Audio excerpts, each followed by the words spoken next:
NDA से अलग होगा एक और बड़ा दल, शिंदे छोड़ेंगे बीजेपी का हाथ, भाजपाइयों में मचा हड़कंप। बीएमसी चुनाव के नतीजे आए कई दिन बीत चुके हैं, लेकिन मेयर पद को लेकर पेच फंसा हुआ है। बीजेपी और शिवसेना शिंदे गुट के बीच लगातार तनाव की खबरें आ रही है, जिससे राज्य का सियासी पारा हाई हो चुका है। इसी बीच शिवसेना यूबीटी के नेता भास्कर जाधव ने बड़ा बयान दिया है और शिंदे से बड़ी अपील कर दी है। आपको बता दें कि भास्कर जाधव ने जो कुछ कहा है, बीजेपी हिल गई है। जी हां, बीएमसी में महापौर की कुर्सी को लेकर रसाकसी तेज हो गई है, जिसे लेकर बीजेपी और शिंदे गुट में तनातनी की खबरें अब खुलकर सामने आ रही है। इन सबके बीच शिवसेना यूबीटी के नेता भास्कर जाधव ने उप मुख्यमंत्री एकनाथ शिंदे से बड़ी अपील कर दी है। उन्होंने कहा कि आप भाजपा के बजाय उद्धव गुट के उम्मीदवार का समर्थन करें। शिवसेना के संस्थापक बाला साहेब ठाकरे का यह जन्म शताब्दी वर्ष है। ऐसे में यह बेहद दुखद होगा कि बीएमसी में उनके द्वारा स्थापित संगठन का मेयर ना बने।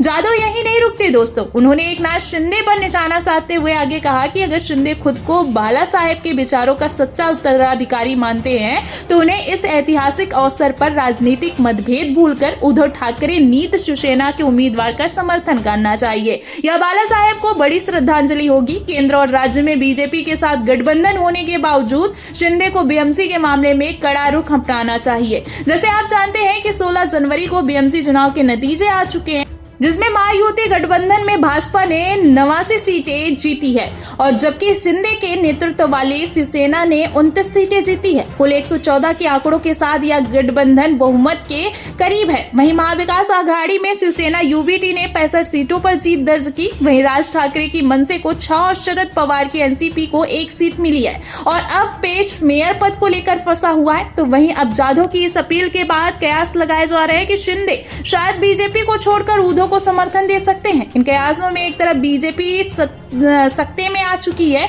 तो दूसरी तरफ शिंदे असमंजस में नजर आ रहे हैं। देखना दिलचस्प होगा कि क्या शिंदे गुट इस इमोशनल कार्ड का जवाब दे पाते हैं या गठबंधन धर्म निभाते हुए बीजेपी के साथ खड़े रहते हैं। फिलहाल आप सभी को क्या लगता है, शिंदे क्या फैसला लेंगे, क्या एक्शन लेंगे? कमेंट में अपनी राय जरूर दें।